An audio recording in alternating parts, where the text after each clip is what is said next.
Olá pessoal do Interlocução Brasil, hoje estamos recebendo Ana Paula Rocha, uma escritora que tem muito para falar para os nossos internautas. Obrigado por participar do nosso programa, Ana Paula. Eu que agradeço essa oportunidade, esse convite, viu, Mauro? Estou aqui com vocês do Interlocução Brasil, com Mauro Quintão. É uma honra participar aqui, tomar um cafezinho aqui no Interlocução Brasil e poder falar aí um pouquinho dos meus projetos e de muito papo legal que a gente tem para conversar. Daqui a pouco ela vai falar sobre essa obra dela, Voz. Exato. Mas vamos começar. Quem é Ana Paula Rocha? Qual a sua trajetória?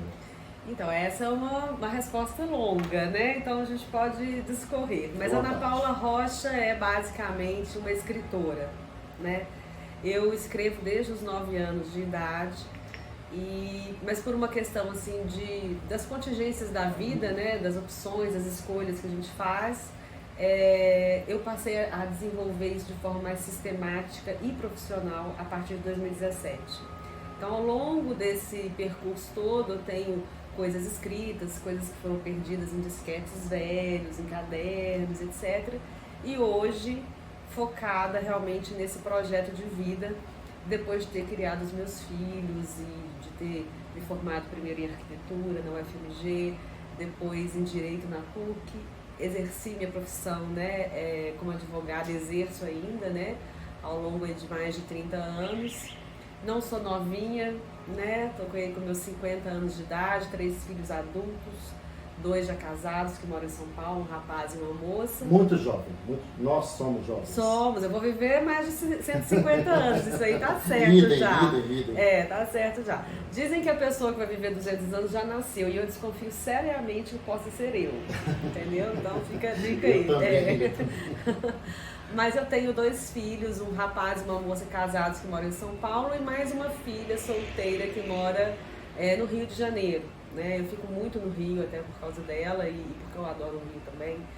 E, enfim, sou uma mãe que eu chamo de projetos móveis, né, os meus filhos, porque são projetos que a gente não tem controle absolutamente nenhum sobre eles, né? Eles fazem as próprias escolhas, então eu agora estou chamando eles de projetos móveis, mas que no meu caso, graças a Deus, deram certo. Foram projetos que deram certo, estão independentes.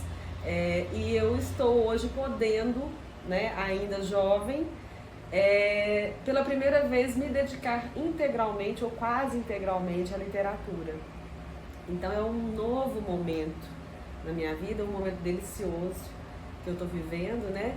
E você é natural de Belo Horizonte? Sou natural de Belo Horizonte, da capital, sou aqui de Minas Gerais, né? A gente vai falar um pouquinho depois de um dos temas que tem no livro, que é a questão da liberdade, né? Que eu acho que todo mineiro tem isso aí no coração e para mim é muito forte, né? A questão da liberdade como um valor inegociável. E sou aqui de Belo Horizonte, sou uma viajante. Não sou turista, sou uma viajante. Eu gosto de ir para os lugares, para experimentar os lugares, de forma que possa isso também contribuir com o que eu tenho feito hoje, que é a escrita, né? Então, estive algum tempo em Toronto, antes da pandemia. E depois da pandemia, eu tive a experiência no passado de passar um ano no Rio de Janeiro. Voltei agora praticamente, também com muita riqueza de experiência e muita coisa bacana que aconteceu. Eu queria dizer assim, que quando eu comecei a escrever, né, que a primeira recordação... Quem que te inspirou? Fala, assim, escritores, sim, cantores, o que te inspirou? A minha primeira recordação com a literatura, que eu escrevi, que eu produzi alguma coisa, eu ainda era criança, né? Como foi aos 9 anos, eu escrevi um livro infantil, que era uma saga de uma família de cenouras, e que infelizmente não foi publicado, se perdeu e tal. E depois disso, ao longo da minha trajetória, eu sofri muita influência da filosofia, tá? E as 3 autoras, né, passando aí por Clarice Lispector, Hannah Arendt, que é cientista política, né, uma das grandes escritoras também do século XX, e a Mary Shelley, que escreveu Frankenstein aos 18 anos, né? Então são 3 referências assim que eu trago para mim e principalmente de Clarice, porque a gente tem essa questão, eu trabalho muito essa questão do fluxo, né, da consciência, que tinha muito nela, e que eu acho que eu, de alguma forma, me influenciou bastante, né, e a tendência da sociedade nossa contemporânea é cada vez lidar mais e mais com conceitos abstratos. Então, nesse ponto, quando você faz esse estilo da Clarice, do fluxo de consciência, eu acho que a gente tem ainda muito a evoluir nesse tipo de linguagem. Quando a senhora fala em abstrato, a senhora quer dizer incentivar o outro a pensar? É o abstrato. Por exemplo, se você for numa comunidade isolada na Rússia, lá naqueles nortes lá e tal, você pode encontrar pessoas que, se você mandar agrupar objetos, ela não vai agrupar, por exemplo, um relógio com uma xícara, embora os dois sejam círculos. Porque ela não tem esse conceito do círculo, isso é uma abstração. Então, esses conceitos abstratos, à medida que a gente tem, agora no século XXI, metade do século XX para cá, com a tecnologia e tal, a sociedade está mudando cada vez mais rápido, e isso também está sendo uma coisa que está mudando muito rápido. Então, eu às vezes não preciso falar uma coisa para você de uma forma muito objetiva e você vai entender. A frase, por exemplo, que até tem no meu livro, ela chegou em casa cheia de afastamentos. De forma objetiva, o que é isso? Mas isso te dá... Você consegue algum significado numa frase dessa?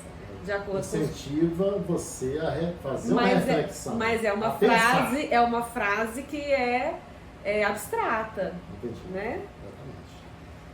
Você lançou recentemente esta obra, Voz. Sim.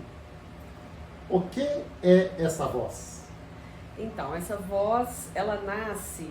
Esse livro começou a ser escrito em 2019, né? Foram 3 anos escrevendo esse livro.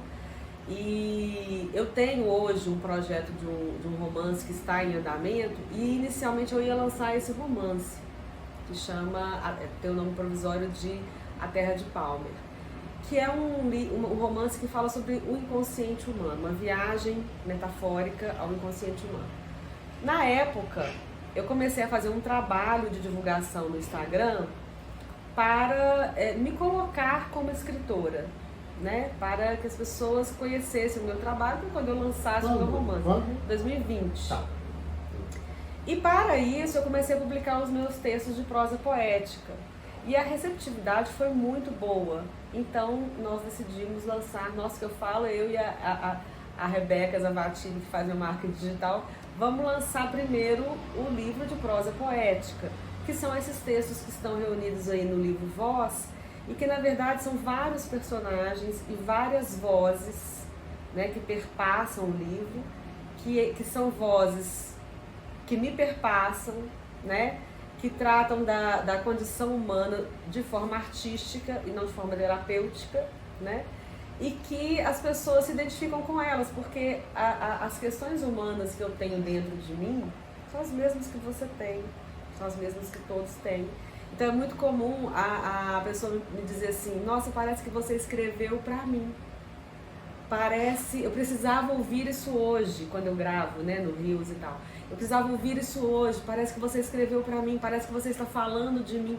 Não, é porque a nossa condição humana é a mesma, com todos os paradoxos, com todas as questões a serem resolvidas. Então, a pessoa lê e se identifica, e é muito bacana isso. Falando em ler em trechos do seu livro, eu vejo aqui: o medo tem muitos olhos. Eu achei que você escreveu isso para mim. Tá vendo? E tem, não tem? O medo tem muitos olhos, porque o medo é uma coisa importante. O medo é aquela parte da gente que está atenta para qualquer perigo que a gente possa estar correndo. Então o medo tem muitos olhos, ele olha para muitos lugares, para muitos lados. Mas é uma frase que você não precisa explicar. A gente volta na questão da abstração. O medo tem muitos olhos. A palavra o medo não existe, ele não tem olho. Mas você entendeu, o medo tem muitos olhos. Bem abstrato. Né? tem outra parte do seu livro, dessa obra, Sorrindinho. Sorrindinho. O que é isso? Esse sorrindinho já é... Olhares Cegos. Fala um pouquinho sobre isso. O sorrindinho é um texto já que trata da questão afetiva, né? Entre um homem e uma mulher e tal, de uma relação assim, de um romance, né? E isso tem muito no livro, né? De uma forma assim que eu gosto muito, né? Que eu trago a sensualidade também pro livro. Até minha mãe outro dia falou assim, esse livro tem umas partes assim meio pesadas. Não, mas não tem umas partes pesadas. A relação afetiva, ela faz parte da vida humana e o meu livro, ele fala da vida, né? Então isso não vai ficar de fora. Mas tudo feito com muito, eu gosto de dizer assim, do meu gosto, né? Que é algo que me traz sentimentos e tá dentro do que eu gosto, né? De apresentar para as pessoas. Andar só, riscos calculados. Recentemente eu assisti na live sua. E você mencionou que tem riscos calculados. Sim. Essa palavra apareceu na live. Você falou agora em desafios. E nessa live também você falou que tem uma queda por abismos. Fala um pouquinho sobre isso. Uma queda por abismos. Os abismos, eu não sei se eles que me perseguem ou se eu que persigo os abismos, mas eu tenho essa tendência a pular, né, nos abismos. Mas o que eu falei dos riscos calculados, assim, a gente na vida o tempo todo está correndo risco, né? A pessoa que tem a ilusão de que ela vive numa situação estável, de segurança eterna, isso não existe na vida, né? Você pode estar E felicidade eterna também. Não existe, né? Então, e você precisa correr riscos, às vezes, ou quase sempre, para você poder viver essa vida que a gente tem de uma forma intensa. E eu tenho isso comigo. Mas eu tenho a questão dos riscos calculados. Não sei se o risco pode ser calculado, mas eu tenho isso pra mim. Então, lá embaixo do abismo tem aonde cair ali. Eu penso assim, eu vou fazer. Alto assim. Eu vou fazer isso aqui. Qual que é o pior cenário possível? A pior coisa que pode acontecer é X. Não, X eu aguento. Então vamos, porque o benefício às vezes é tão maior, se der certo, o benefício é tão maior. E se der errado, o X eu consigo suportar. E dou 2 passos para trás e começamos novamente, né? Procurando um outro tipo de abismo por aí. No couro do povo descendo os vales. No couro do povo descendo os vales foi sobre o Rio Doce, né? Aquele episódio que nós tivemos aqui em Minas Gerais. E eu fiz uma viagem que a gente percorreu o Rio Doce depois já da tragédia, né, da mineradora, e ele já estava com a água já azul, né, e aí eu falo desse momento, assim, que foi muito, muito bonito de ver, assim. Perfeito. Quais são os seus desafios, Ana Paula? Você já falou um pouco de abismo, de você corre riscos calculados, está mencionado inclusive no seu livro, e o abismo está na live. Tá. Eu lhe pergunto, quais são os seus desafios? Mauro Quintão, eu sou uma pessoa que eu não consigo ficar satisfeita com a ausência de mudança, com a ausência de novos desafios. Então eu estou sempre inventando moda mesmo, mas a gente tem alguns projetos pela frente, né? Um deles é trabalhar com cinema.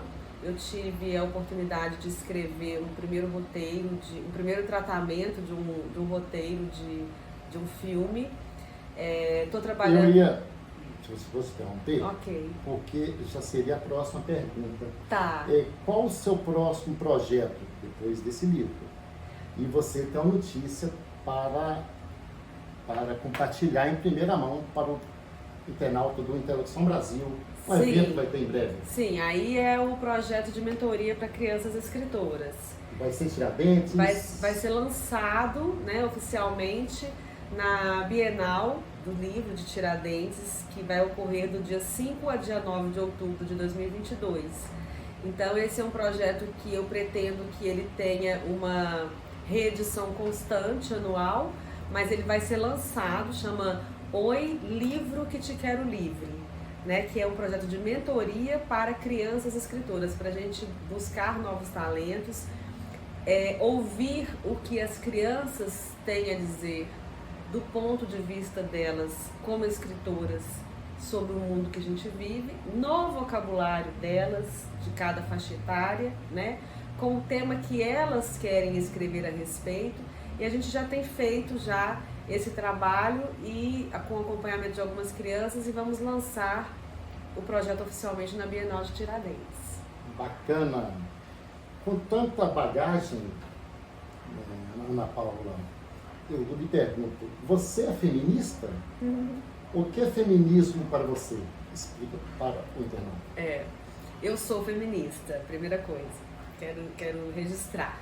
Mas eu trabalho com palavras e a expressão feminismo, ela tem recebido interpretações as mais diversas, né? Então eu gostaria de dizer, do meu ponto de vista, de que feminismo que eu falo, né? Sim.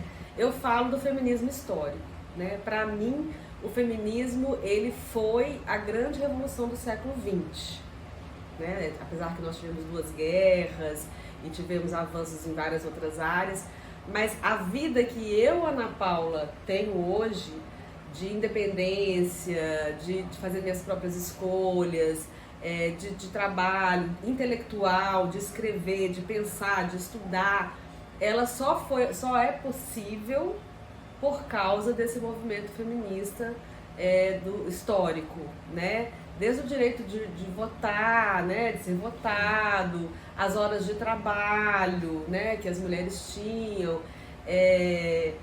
Para você ter uma ideia, às vezes as pessoas não pegam os detalhes. Em 1988, a Constituição nossa de 1988. Cidadã. A partir somente da Constituição de 88, é que a mulher passa a ter o direito de trabalhar sem pedir autorização do marido. Eu tinha 17 anos, estava noiva e não sabia disso. Nós não casava, porque eu trabalho, eu tenho que pedir permissão, entendeu? E isso foi, pra mim isso é muito recente, né? Assim, eu tenho 50 anos, talvez para uma pessoa mais jovem isso já seja uma coisa do passado. Mas quando você, né, uma moça aí que esteja nos assistindo, se descobre com 17 anos, noiva, e descobre que para ela trabalhar ela ainda precisa da autorização do marido, para mim isso foi ontem. Nós não estamos falando do século passado. Sim, história... aliás, estamos falando do século passado, porque nós tivemos uma virada do século recente. Mas nós não estamos falando de muito tempo antes, nós estamos falando da minha geração, né? Que foi outro dia. Então, assim, o feminismo histórico e no mundo, ele tem uma importância muito grande e ele tem que ser colocado no lugar correto e não ser simplesmente absorvido por grupos e usado de maneira indevida. Usado, né? Como má fé, né? Você mencionou... de forma deturpada, sabe? Como se isso fosse uma exclusividade. Contra o masculino, não, nada contra o masculino, né? Assim, a gente tem que caminhar juntos. Havia uma disparidade de relação de poder nas relações entre homem e mulher que precisava ser corrigida, né? E foi, sabe? Hoje a gente pode caminhar junto, né? Então não é um contra o outro e não se trata também de posições políticas, né? O feminismo, ele é de todas as mulheres, independente da posição política que ela tenha. Outro tópico. Qual a importância da literatura? Nós sabemos que no Brasil 50% da população ou mais vive com um salário mínimo ou menos. Então, assim, é muito difícil, né? O alcance é difícil, o acesso ao conhecimento é difícil. Mas é importante. Então eu pergunto para você, qual a importância da literatura como meio e fonte de comunicação e de informação? Sim. No Brasil a gente não tem a cultura, né, muito difundida da leitura. E eu não sei se isso tem a ver exatamente com com essa questão social, não. Eu acho que em todas as camadas sociais nós temos pouquíssimos leitores, né?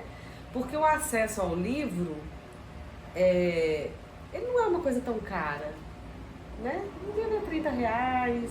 Agora, talvez a gente esteja falhando na educação, né? Que não nos leva a ter esse hábito da leitura. A importância da literatura como meio ou como fonte de informação é que ela traz a linguagem. Isso acontece com a arte de um modo geral, e o cinema é mais interessante para a gente dar como exemplo. Uma pessoa, quando vai ao cinema, ela está ali relaxada, né? Ela está indo para um momento de lazer e ela recebe ali uma carga de informação que ela recebe desarmada, porque ela está ali para receber cultura, né? E a literatura é a mesma coisa. Quando você pega, a pessoa que tem o hábito, quando ela pega um livro e abre e deita no sofá e viaja para esse outro universo paralelo aqui, ela mergulha no livro, da mesma forma ela recebe essa informação de uma forma muito mais prazerosa. Então tende a ficar mais e a despertar sentimentos e emoções. Às vezes você vai numa palestra, Mal, e você não lembra tudo que foi dito, mas você lembra tudo que você sentiu. A gente retém aquilo que causou algum impacto de sentimento na gente, por alguma coisa que tem a ver com a sua vida. Qualquer palestra, pode ser uma palestra técnica e tal, né? Então, a literatura, ela trabalha isso, né? De fazer a pessoa sentir, né? E de uma forma mais específica, o romance, que é o gênero mais difundido, né? O romance ele sempre tem essa função de estar ambientado num momento histórico ou numa determinada localidade, a não ser a literatura, né, de fantasia e tal. Então ele sempre traz também informações interessantes com aquela história de ficção que acontece, por exemplo, na época da guerra, por exemplo, na Rússia, na época de uma revolução, né? Agora nós temos uma guerra acontecendo, Clarice, inclusive, veio fugida da Ucrânia, agora acabei de me lembrar disso, né? Para o Brasil, Neném, né? Então a gente tem essa escritora aí que passa por isso, a gente está vivendo esse momento agora. Mas o romance, ele é ambientado sempre num momento histórico e numa localidade. Então isso também é uma forma de informação histórica até para as pessoas. Solidão. Dizem que quanto mais conhecimento, a gente fica mais chato. Mais triste, a gente fica. Quanto mais informação, eu acho que a gente fica mais chato. Que a gente fica mais chato. Eu acho que a gente fica mais chato. Eu sinto isso aí no jornalismo. O que você tem a dizer? Você sente no jornalismo, a atividade da leitura, da escrita e a atividade de pensar, por si só, já são atividades solitárias, né? Você não vai ler, pode fazer um jogral, mas assim, a atividade de ler, de escrever e de pensar são atividades solitárias. Então, por definição, a gente já parte daí.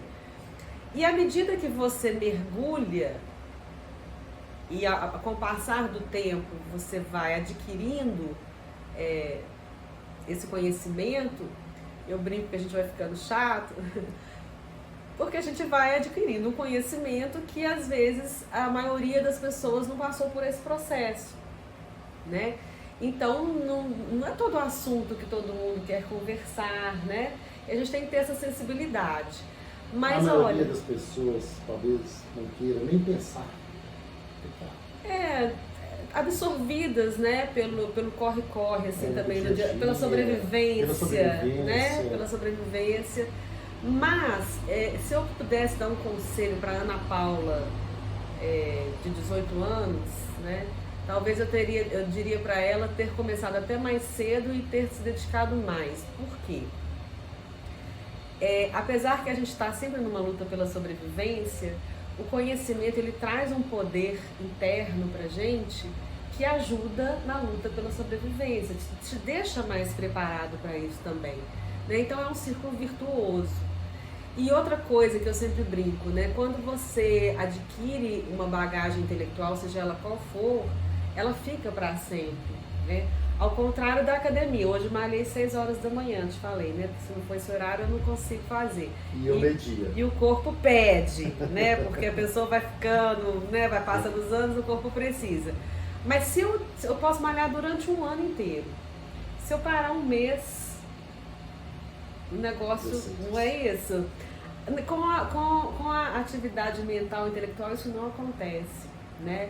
Então isso é uma dica assim, que a gente dá, porque dá uma autodeterminação pra gente, uma capacidade da gente fazer as nossas próprias escolhas, sabe? Um fortalecimento mental. Então é importante que as pessoas se dediquem, né? Essa sua fala já entra numa pergunta de praxe, né? Por que você, Ana Paula, advogada, escritora, trabalha com cinema, trabalha com isso? Mentoria de criança. Família, tem família, tem filho, escritora com uma obra brilhante agora, com vários projetos para frente, tem a dizer para os jovens, como você já sonhou e agora você conquistou o seu espaço. Eu diria isso, invista, né, assim, eu acho que todo mundo tem que ter uma vida equilibrada, mas se você puder, invista no seu conhecimento. Invista porque isso, eu sei que às vezes é difícil, porque tem que trabalhar, tá chegando tarde, tá cansado e tal, mas com o tempo isso vai te deixando o seu tempo de uma qualidade melhor até para o seu trabalho, para a busca da sobrevivência, né? Invista no seu conhecimento, invista nas relações com as pessoas, né? É importante, né, esse diálogo com as pessoas, mas eu acho que o meu conselho mais importante, invista na sabedoria. Ela não envelhece, né? A gente vai ficando mais velho e isso vai tendo mais valor. Ao passo que às vezes outras atividades, à medida que o tempo passa, elas vão perdendo, né, o valor no mercado de trabalho e tal. E a sabedoria, o intelectual, ele só ganha. Ele sempre é uma somatória. Fantástica a sua entrevista. Eu agradeço muito a sua participação. Eu que agradeço por ter me aguentado aqui. Não sei se eu fui muito prolixa, e gostaria que você fizesse as considerações finais. Fique à vontade para os internautas do Interlocução Brasil e para os seus seguidores. Então, eu gostaria de dizer que, primeiro, foi um prazer participar dessa entrevista. O Mauro é uma pessoa muito agradável, teve aqui antes, vocês não viram, teve um pãozinho de queijo aqui antes, que de Minas Gerais a gente nunca escapa, né? E o livro Voz, né, tá à disposição para quem quiser adquirir através do meu Instagram, através da nossa editora, páginas também do Instagram da editora. E em breve também nós vamos colocar na leitura, provavelmente na semana que vem já vai estar na leitura. E eu gostaria que todos tivessem acesso e dessem oportunidade para essa voz que vai reverberar dentro de vocês aí, eu tenho certeza que vocês vão gostar muito. O livro está muito bacana e eu estou muito satisfeita com o resultado. Obrigado por tudo, sucesso nos seus desafios. Muita Interlocução Brasil.